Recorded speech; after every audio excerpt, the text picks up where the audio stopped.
Are you sitting comfortably? Then we'll begin.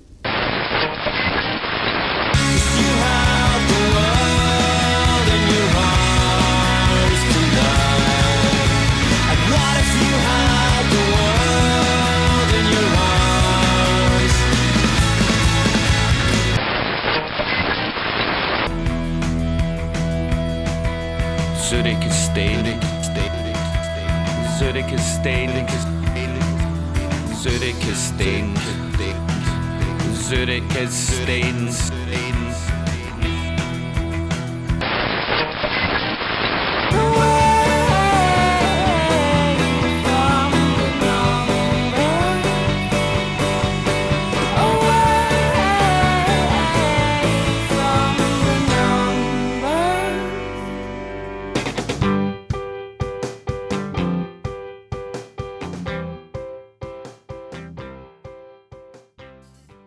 Well, hello again, friends in podcast land, and welcome to episode 119 of There's Still Time, the AFTN soccer podcast.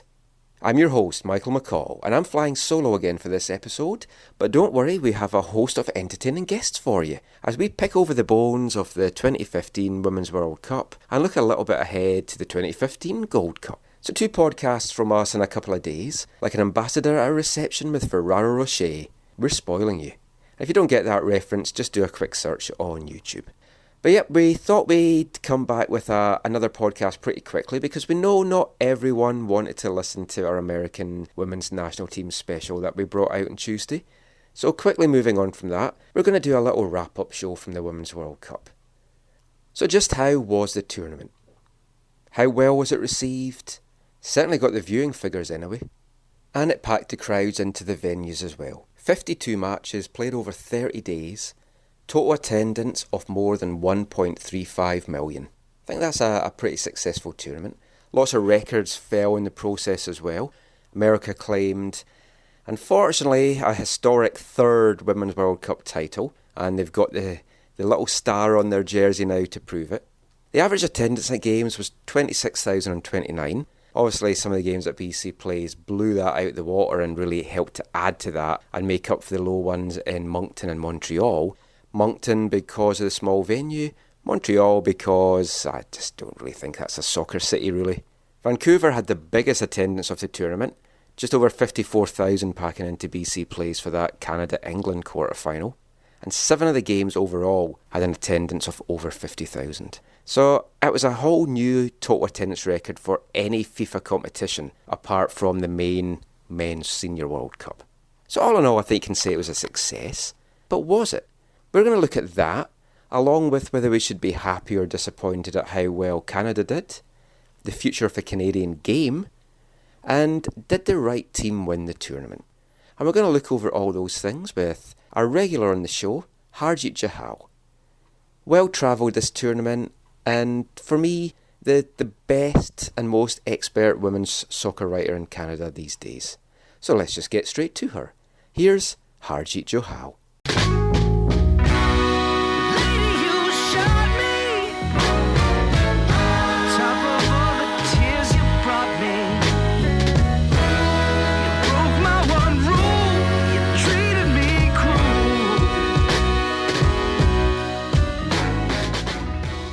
So we're joined now by Harjeet Johal. You'll all know her as Har Journalist on Twitter.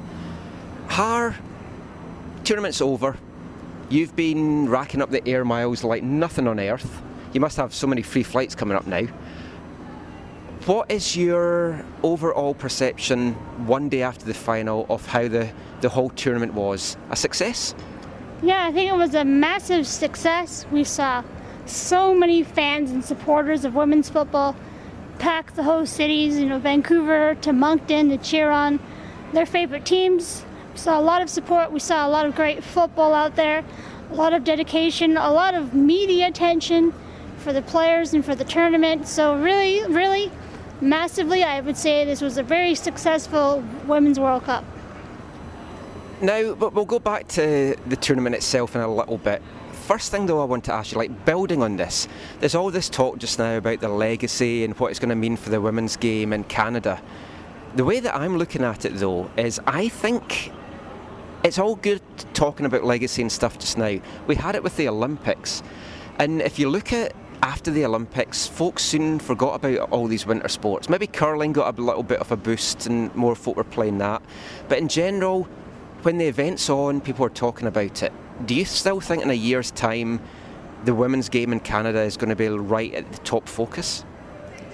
In a year's time, I think there will be a focus, but I don't think it will be as huge as it is now. We've got the Rio Summer Olympics in Brazil.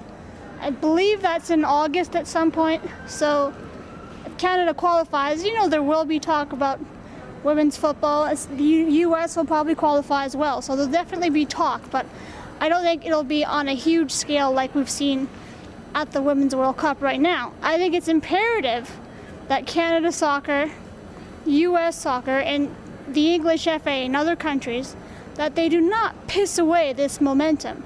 You must build on it. Not in a year, not in 6 months, or maybe 6 months, but from now till the spring, you must build on it. You must capitalize it on right now, because it's in the minds, it's in the focus of the general public. They're aware, they know some of the players probably. It's very good to market it. You've probably got businesses that want to get behind it and show their support. So it's crucial that the federations get behind women's football and show their support, because now is the perfect time, not later, right now. Well, kind of building on that then, at the opening press conference I asked Victor Montagliani about the fact that there wasn't any professional women's clubs in Canada, and he had said there'd been interest shown in some markets but nothing had kind of come to light funding wise. At the closing press conference as well, he kind of alluded to the fact that they would love a women's team in the NWSL in Vancouver. The players, they've been based here so much, it's like a second home to them. I'm sure they would love to play out of Vancouver. A lot of the onus was put on the Whitecaps to kind of pony up that money for it. First thing to ask, do you think that's fair that the onus is on the Whitecaps to do that when they've invested so much already in the women's programme and they're bringing forward the residency and they've got the USL team? And do you think that in the next year, maybe for next season, that we will see a Canadian NWSL club? There's an onus on the Whitecaps for sure, but I don't think it's solely placed on them. You have to have, I guess, money and sponsors and teams, people that are able to back the team. And I think with the Whitecaps, they were penny pinching and looking to save every last dime, and so they cut the women's team after the 2012 season. I think if you can get businesses and you can see that there is support for an NWSL team in Vancouver, that they should definitely have one. I don't know what the NWSL's expansion plans are. I'm sure they would look at expanding for next season, and they should. Whether that market would be a good fit here in Vancouver, it remains to be seen. I think Vancouver has to step up and show that they want an NWSL team here. And I think there's a lot of moving parts, and it'll be difficult to get them on the same page. So to answer your question, I'm going to have to go no. I don't think there will be an NWSL team for next spring here in Vancouver. It's a shame, and there really should be. Like you said, a lot of players are based in Vancouver, residencies here, they live here, many of them, so it would be a no-brainer. But, I'm not running things, so I don't make the decision. Well, maybe you should run things, because it's like you've got some really good ideas. The problem that I see is I don't think the women's game can make money at this point in time by having a Canadian club. You see how much travel that the Whitecaps women's team would have if they joined the NWSL, lots of interconnecting flights. So there's that aspect, there's a monetary aspect. There's also the aspect of where they would play to pull in the crowds. Now the women's team before, when the Whitecaps had one, obviously a much lower level, it was like a travelling roadshow. They played everywhere and they were pulling in crowds of over 1,000. To sustain that, you look at the USL team just now and they're struggling, well maybe not struggling, but they're making between 1,000 and 1,500 per game. They're playing out of Thunderbird. To put a women's team at Thunderbird and have double headers with the USL team, that might be a good marketing tool, but also people don't want to travel to Thunderbird, so you might have to look at having it at, say, Percy Perry in Coquitlam, maybe somewhere out in Surrey. Is the infrastructure there and is the support there, do you think, to make a team actually financially viable? Financially viable, it would be tough, as it always is in women's soccer with teams. I think you really have to have big businesses backing women's football in Vancouver and across the country.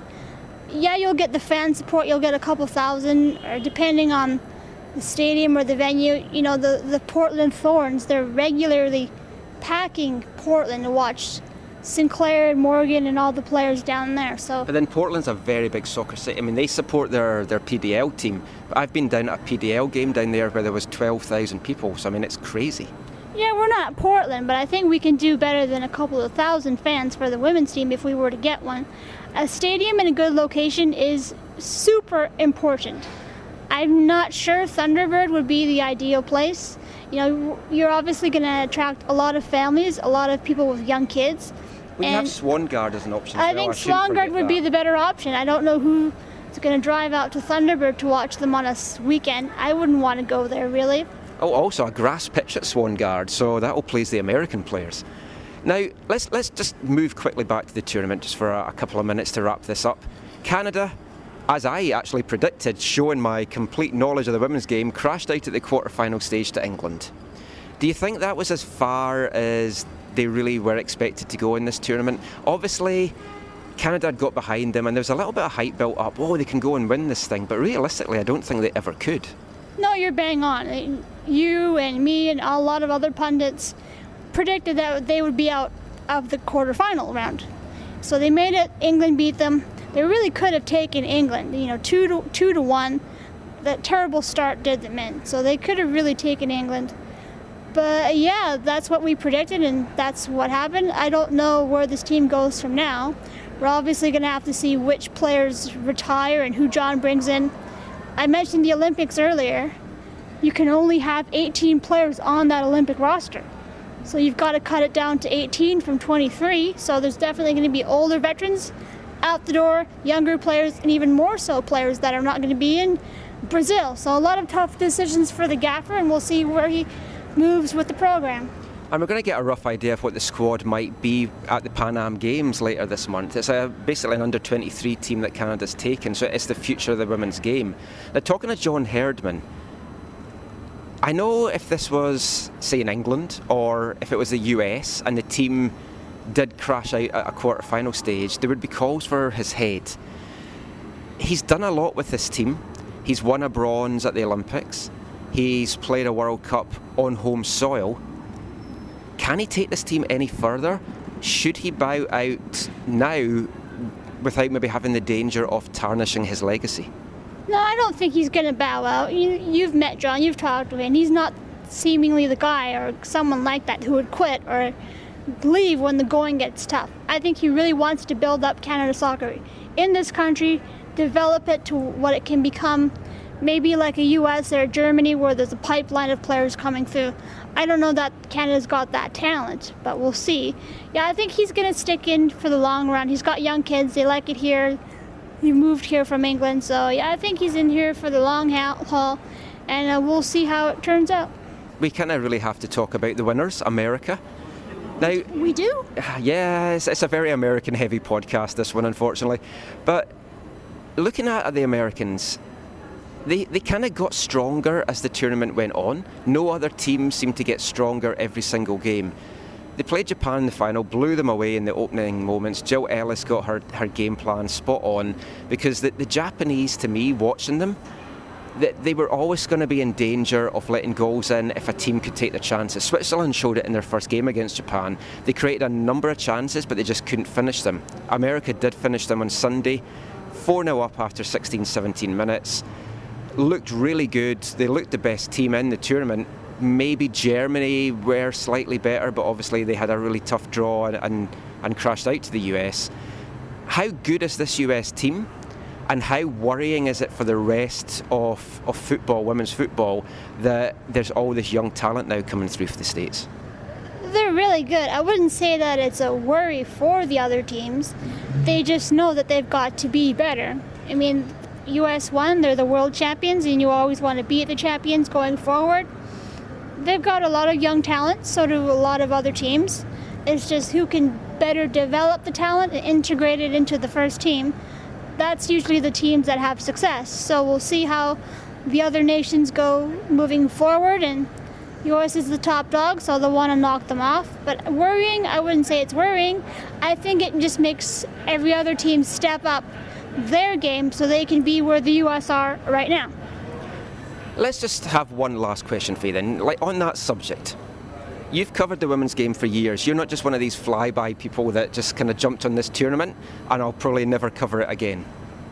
You've seen women's football grow over these years, and you've seen in this tournament it's the largest ever number of teams in the tournament, and a lot of the gap between the top nations and those maybe say 5, 6 down to maybe even the mid-teens, it's got a lot narrower. How much do you see these nations continuing to develop in years to come? And is Canada kind of standing still and these nations are catching up on us fast? I wouldn't say Canada's standing still. They're just moving at a slower pace than maybe some of these other teams. We saw how well Cameroon and Colombia and even the Lionesses of England, how well they played in surprise teams. The gap is definitely narrowing. We're seeing a lot of other teams develop and play well. It's great for the women's game to have some of these other countries playing so well, but for that to continue, you need to have federations step up their game. You need to have friendly matches, you need to have training camps, you need to bring in a lot of younger players. You've got to have some places, you've got to have better coaching. Mexico and Spain come to mind with their almost dictatorships they've got in those coaching ranks. So you've got to have a number of key things in place for up-and-coming nations to develop. So going forward, hopefully those federations buy into the women's program and fund it and produce and help the players evolve so we can have more great tournaments like this one. Well, thank you for your time today, Har. Just before we go, let everyone know where they can find you online. I cover women's soccer for Equalizer Soccer. I cover the Vancouver Whitecaps for Red Nation Online. And you can always follow me on Twitter at @HarJournalist and send me your interesting comments. Well, always pleasure talking to you, Har. Always fun to read your stuff and those things as well. We'll have you back on the podcast soon talking Whitecaps. But until now, after your busy month, you can go home and rest. Mon the women's football.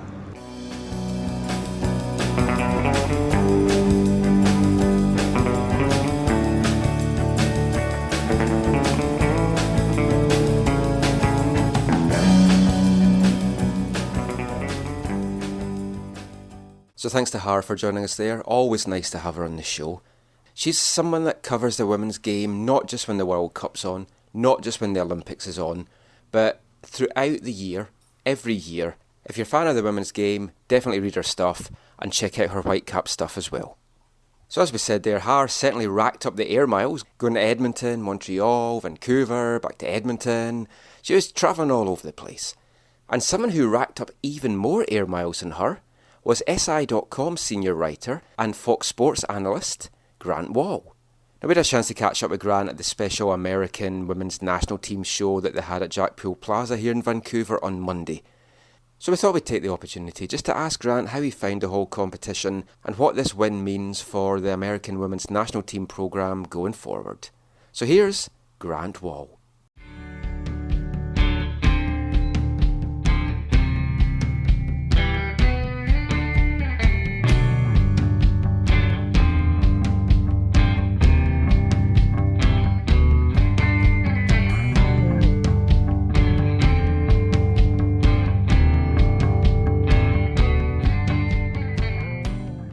So Grant, tournament's finished. How have you made the whole month? It's been incredible. And just when you get into a World Cup, it sort of builds its own momentum, its own narrative as it goes along, and it takes so many unexpected turns, you know. And to win a World Cup, if you're the United States, they didn't play all that well, attacking-wise at least, in the first several games. And so nobody would have predicted that against the toughest two teams they would face, Germany and Japan, they would turn into this attacking force.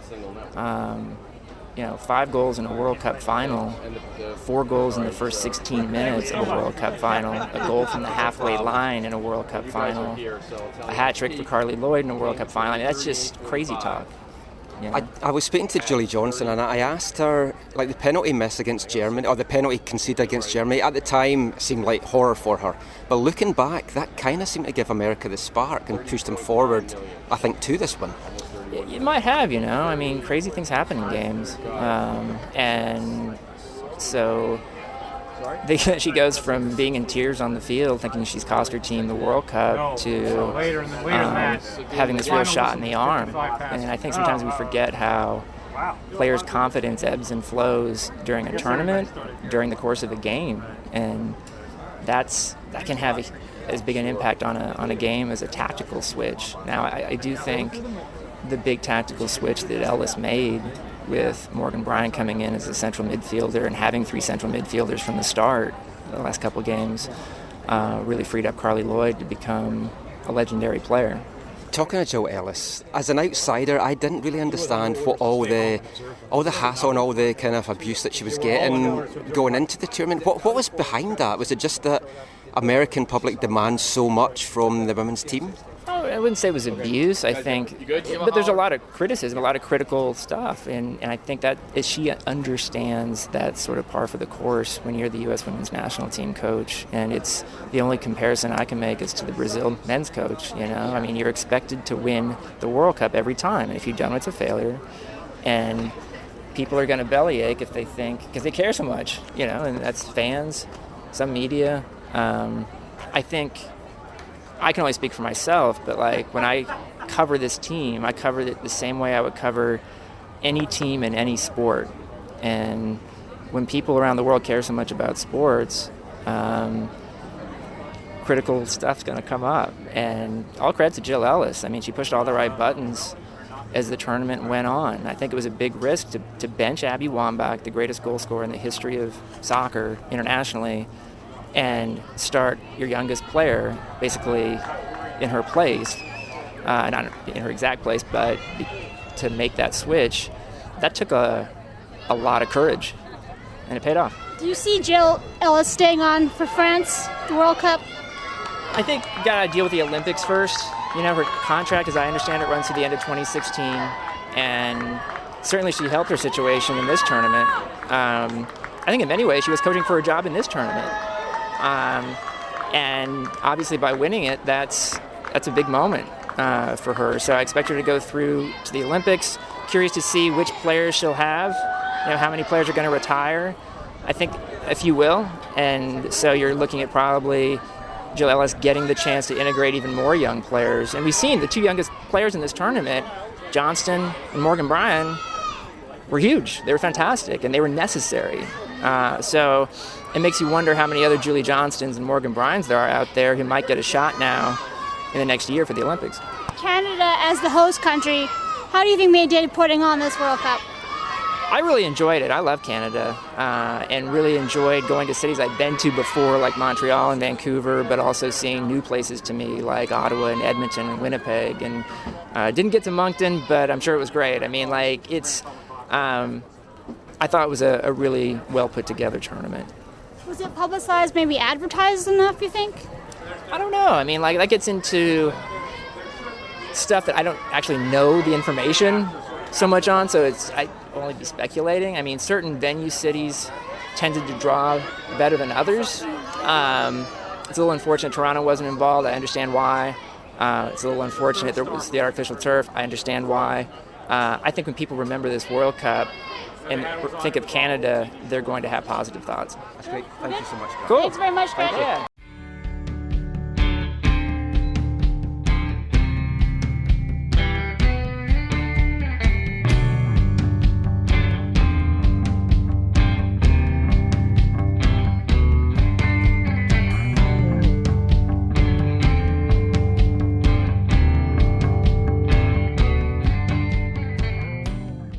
So Grant Wahl there, we've wanted to have him on the show for a while, so it was great to have a chance to catch up with him and just chew the fat about the Women's World Cup. But that's the tournament over now, and as we've titled this podcast, the end is just the beginning.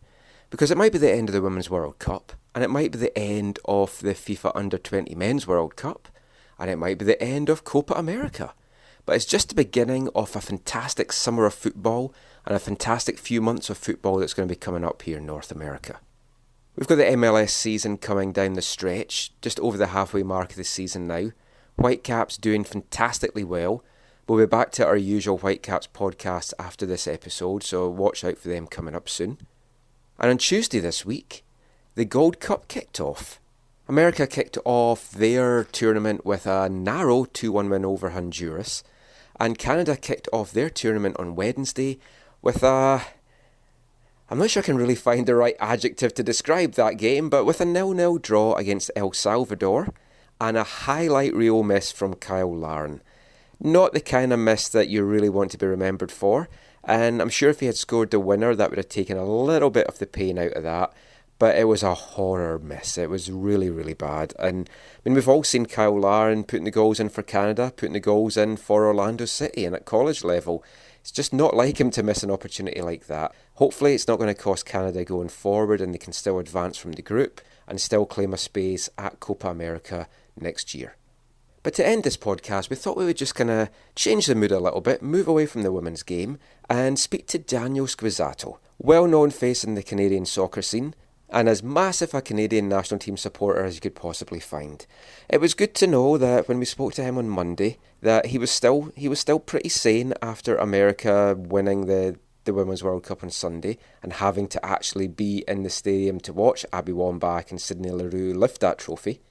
Didn't probably help that we met at Jackpool Plaza to do Jonathan Tannenwald's podcast, so check at The Goalkeeper on Twitter for a link to that. And of course, the American team were going to be there, and it was packed with American fans, so not his ideal setting, I would say, to do a little interview. Now, we've wanted to have Squiz back on the show for ages as well, and we've just never had the opportunity. So we thought we'd have a chat with him just about this upcoming Gold Cup, Canada's chances, and just who he thinks might be competing in the final this year. So without any further ado, here's Daniel Squizzato.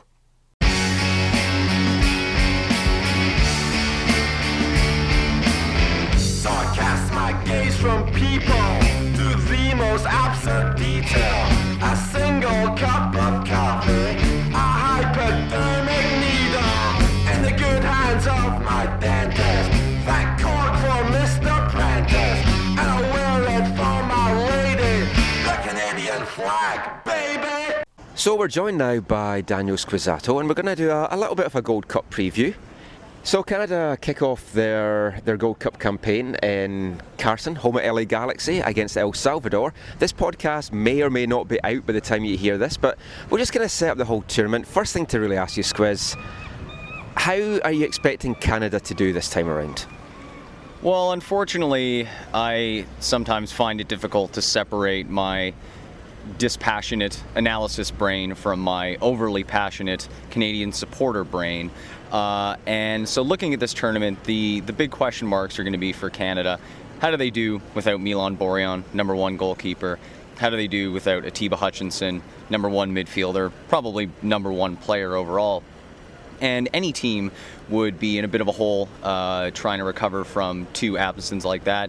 With Canada especially, depth has never exactly been something that Canada has in spades, so it's going to require some young players in the case of the midfield and some veteran players in the case of the goalkeeping position to step up and make themselves known. But in the case of the Gold Cup, the number of surprises that we've seen over the years and just the way that these short tournaments are structured, if you can have the team come together at the right time, buy into a system and go out and execute that system, then the team can have success. And if there's one thing that we've seen under Benito Floro in the last 2 years, is that every player on that team that I've had the chance to speak to, whether it's a veteran or a newcomer, they all buy into what Benito Floro is selling. So the players that are coming to the Gold Cup are players that have had time to grow in his system and grow together. And so even with those player absences, I think that we could see the Canadian team step up and get a decent result in this tournament.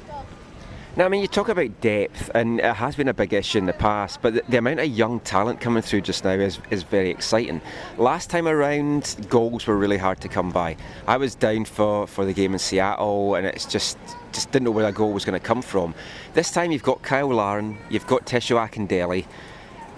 I know Akindele's kind of still a little bit unproven as to exactly how he's going to be at that level, but Kyle Larin seems to be doing the business. I know it's not meaningful games so far, but it looks really, really positive now with him in the lineup. Yeah, it's kind of a great bit of circumstance here that Canada does have these two young attack-minded players coming into the mix right at the same time that Dwayne DiRosario has retired from the team. I mean, let's remember, he was scoring goals for Canada as recently as this January. And so to have Larin, who's 20, and Akindele, who's 23, stepping up into those roles at this time, it's great because you've also got a level of familiarity with those players and with some of the young players you mentioned that are going to be stepping into those midfield roles. Guys like Jonathan Osorio and Russell Tybert and Maxime Tissot. They're not teammates, but they play in the same league, they play in the same environments, they play as opponents during the course of the year. And so just any additional bit of familiarity that can make players like Larin and Akindele feel more at ease and more at home in the system. I mean, both of them stepped up. Larin has scored in his last 3 games for Canada. Akindele scored in the game against Dominica, which was only his second game for Canada. And encouraging as well is to see the way that they linked up with Tosaint Ricketts, who gets a lot of flack from Canadian fans. And to be as diplomatic as possible, he at times has struggled to be as clinical as he perhaps needed to be for the Canadian team. He still, for what it's worth, has as many goals for Canada as Paul Pescasolido or Thomas Rudzinski do. People forget that.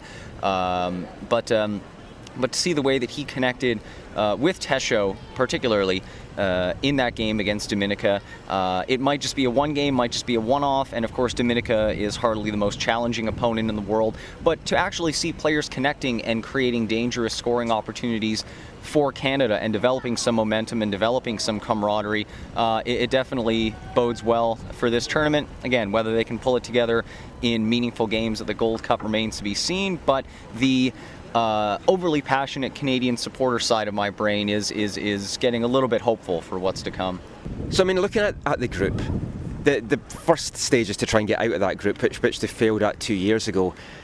Who do you think, or what do you think is going to be the toughest games in that group? And looking at the way that the bracket works out, how do you see Canada then maybe advancing in the rest of the tournament?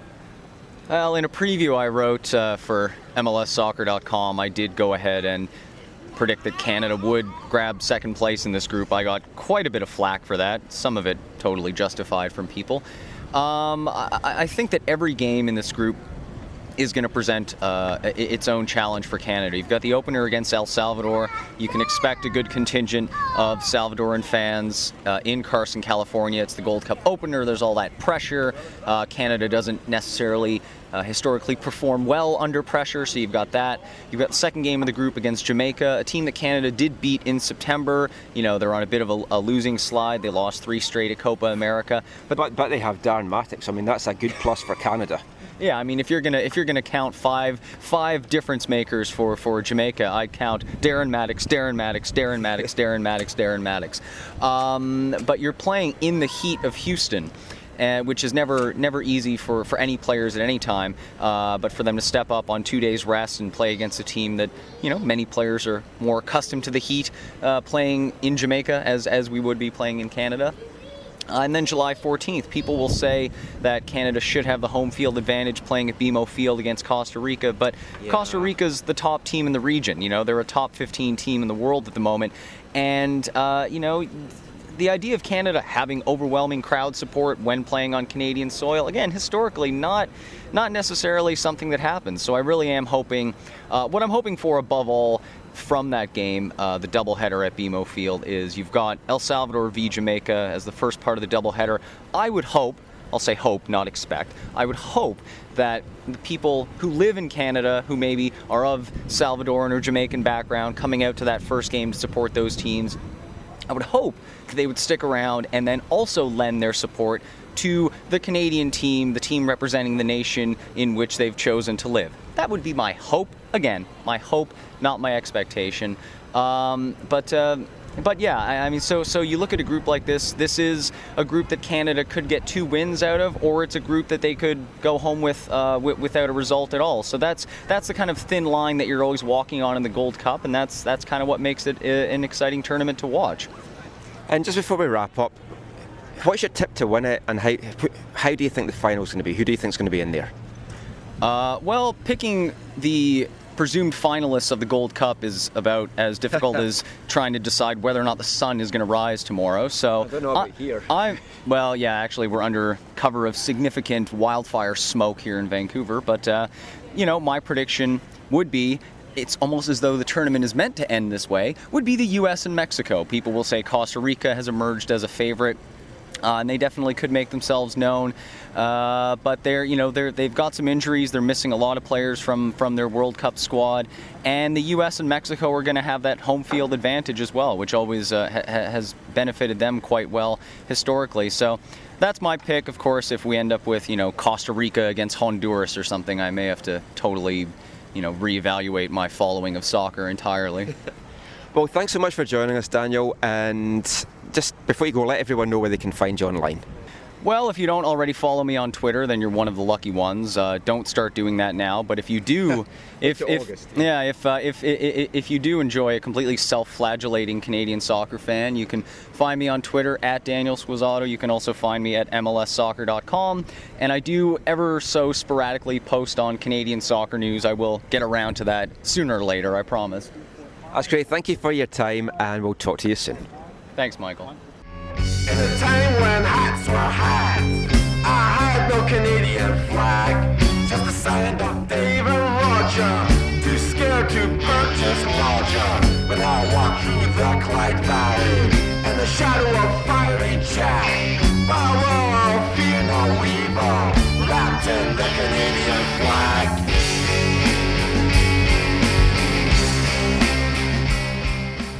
Daniel Squizzato there, and it's always great fun to talk to Squiz. So passionate about the game in Canada. If there was more people cared about the game in this country like he does, then I think the game would be in a far better state.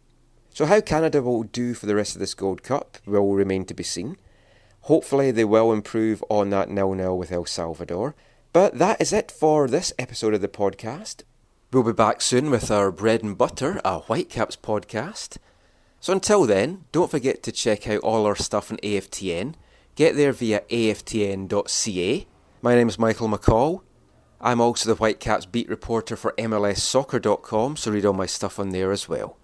So until next time, as always, thanks for listening, take care, and mon the Caps.